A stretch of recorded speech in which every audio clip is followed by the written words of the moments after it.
Assalamualaikum warahmatullahi wabarakatuh. I hope you are successful person in the future. Semoga Anda tergolong orang yang sukses di masa yang akan datang. Hai generasi muda hebat untuk masa depan. Ayo kita belajar fisika.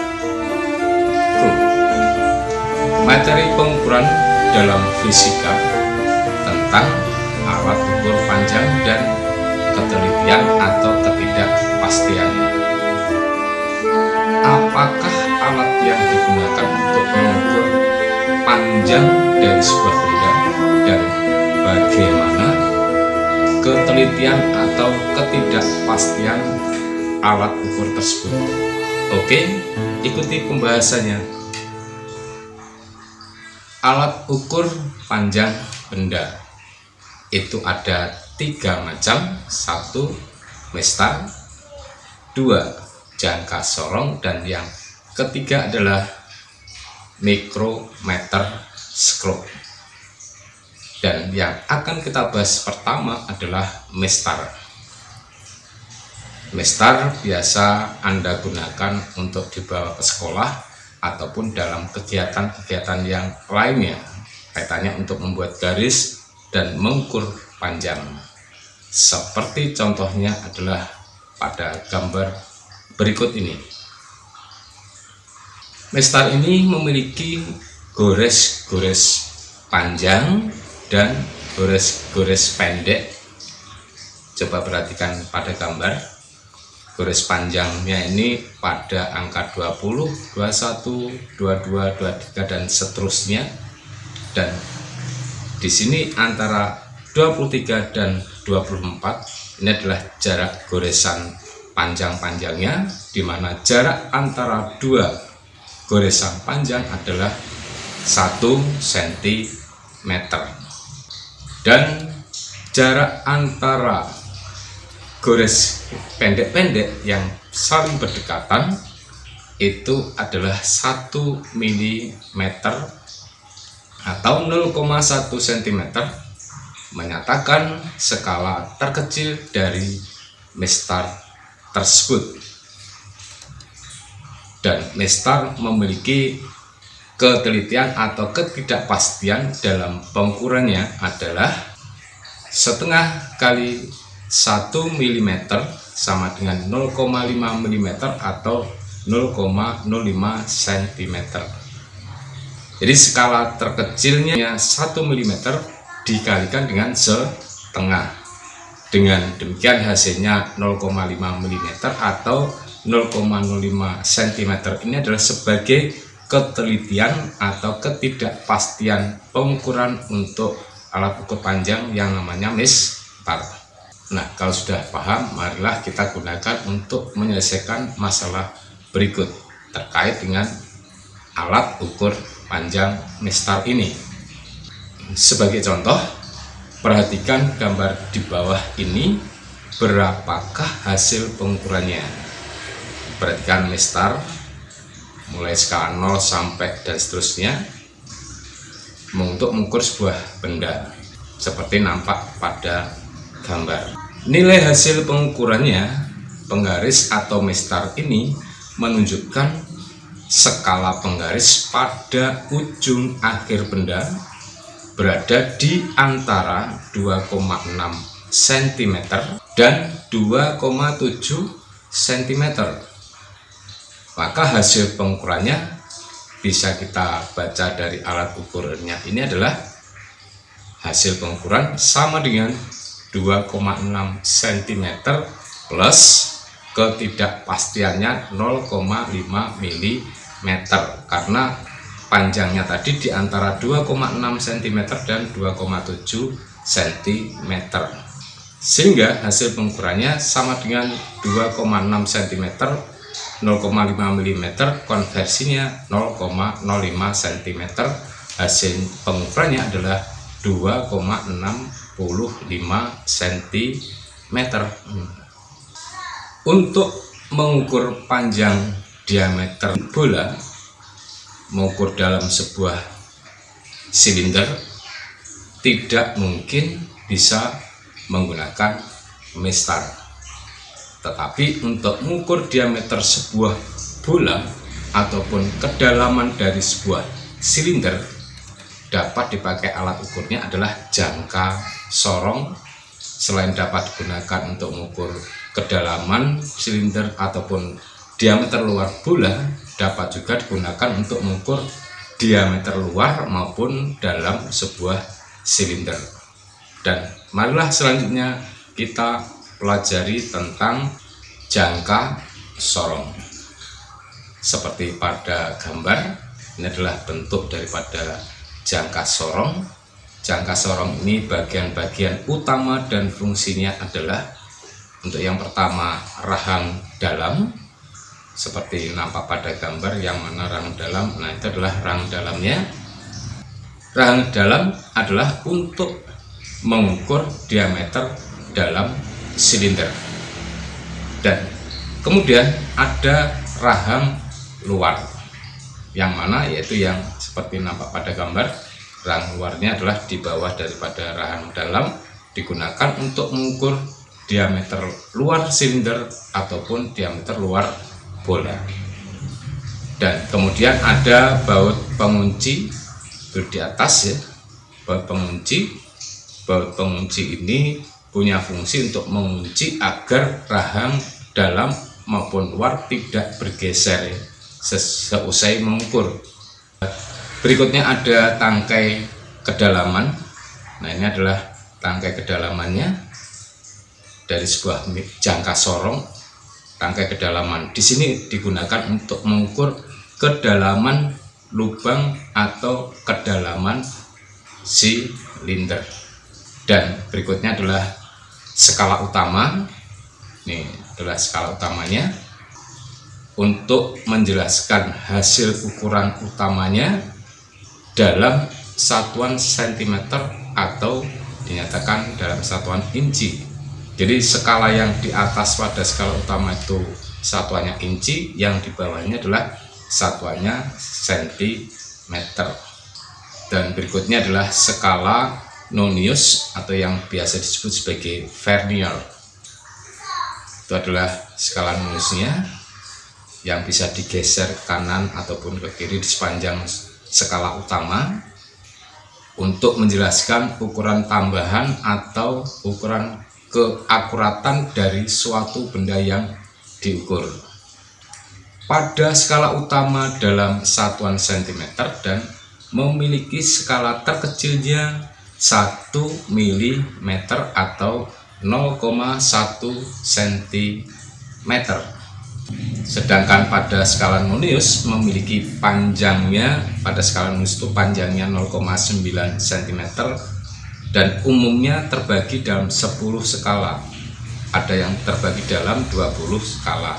Sehingga untuk yang dibagi 10 skala ini, setiap bagian skalanya adalah 0,9 cm panjang skala Nonius dibagi 10 bagian, hasilnya adalah 0,09 cm atau 0,9 mm. Beda satu skala Nonius dengan satu skala utamanya adalah 0,1 cm dikurangi dengan 0,09 cm, hasilnya 0,01 cm atau 0,1 mm. Jadi skala terkecil jangka sorong adalah 0,1 mm atau 0,01 cm dengan tingkat ketelitian atau ketidakpastian jangka sorongnya adalah setengah kali skala terkecil 0,1 mm sama dengan 0,05 mm atau 0,005 cm. Jadi dengan demikian dapat dikatakan bahwa jangka sorong ini memiliki ketelitian atau ketidakpastian dalam pengukurannya adalah 0,05 mm atau 0,005 cm.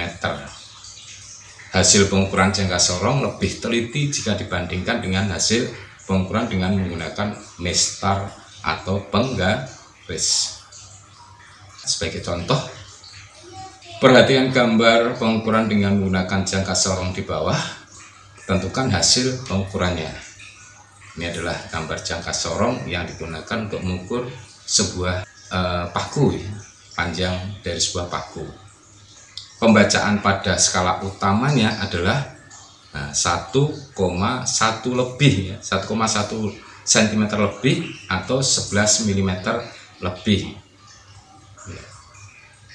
Didapat dari satu garis setelah angka 1 pada skala utama yang persis berseberangan dengan angka 0 pada skala noniusnya. Nah, pembacaan pada skala noniusnya adalah 0,65.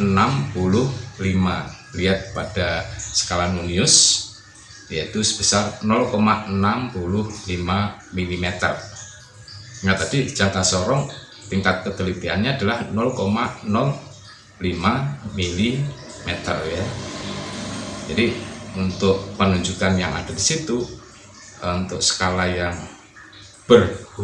menjadi satu garis dengan skala utama dari skala noniusnya adalah berada pada 6,5, berarti 0,65 mm.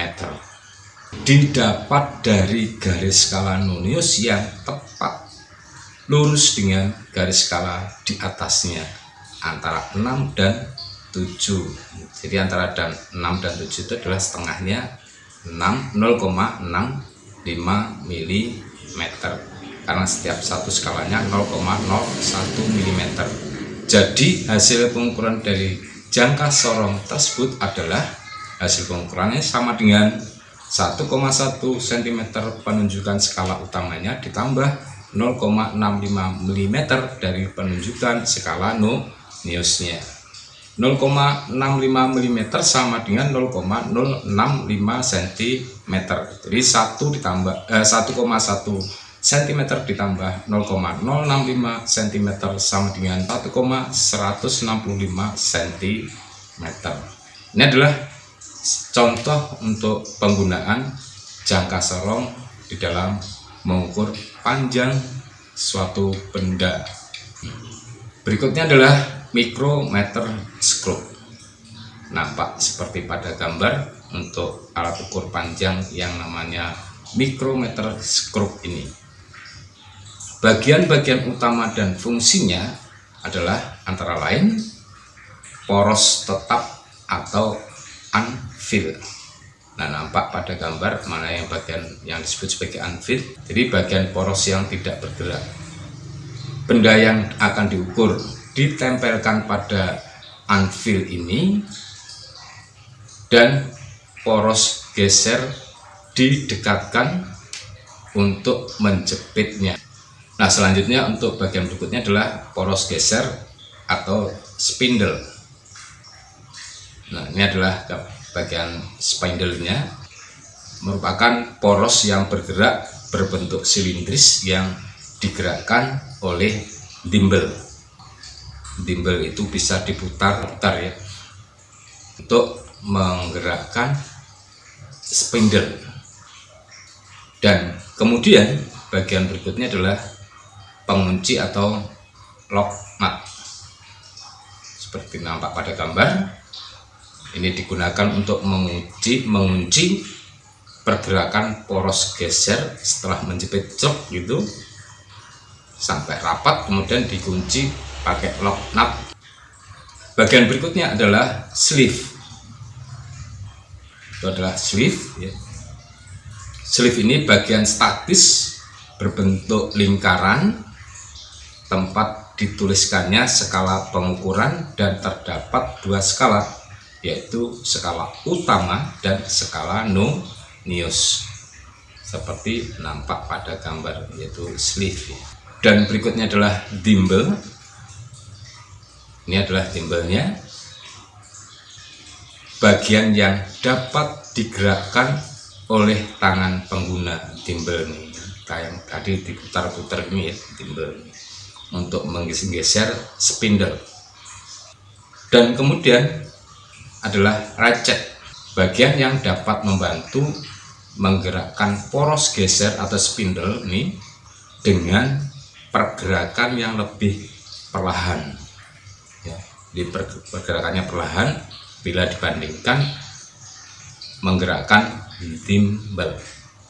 Berikutnya terakhir adalah rangka atau frame.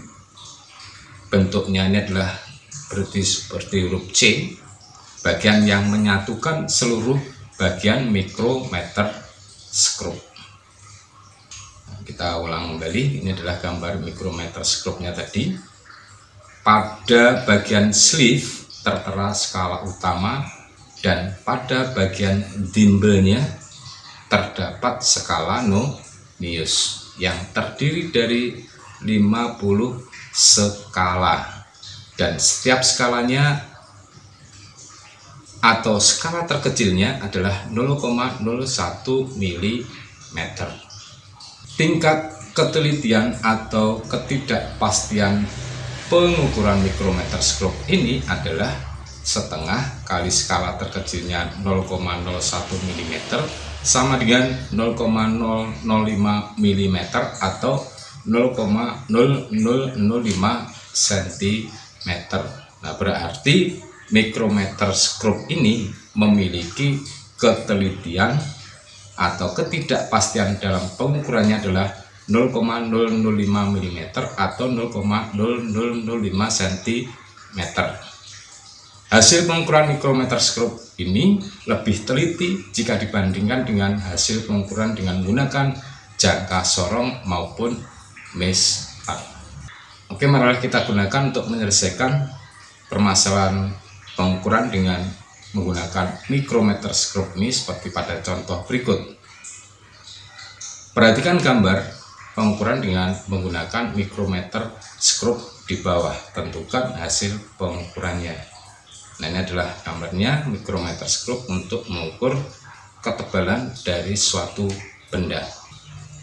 Pembacaan pada skala utama 4,5 mm dibaca dari 0 sampai 4 mm pada skala utamanya. Lebihnya di bawah 0,5 mm. Jadi 0, 1, 2, 3, 4, di bawahnya kelebihannya 0,5 mm. Jadi 4,5 mm. Itu adalah pada skala utamanya. Kemudian pembacaan pada skala noniusnya adalah 12 kali 0,01 mm sama dengan 0,12 mm. Jadi pada skala nonius itu yang dibaca adalah garis atau goresan skala nonius yang satu garis dengan garis skala utama, poros skala utama itu ya.